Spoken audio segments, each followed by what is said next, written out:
আপনি কি জানেন আপনার চারপাশে অনেক মানুষ আছে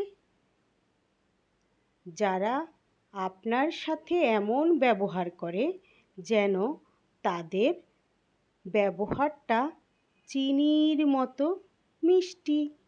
এই যে চিনি, ঠিক চিনি যেমন খেতে মিষ্টি, তেমন তাদের আচার ব্যবহার দেখতে অনেকটা তেমনই মিষ্টি, কিন্তু ভেতরটা আসলে করলার মতো তিতা।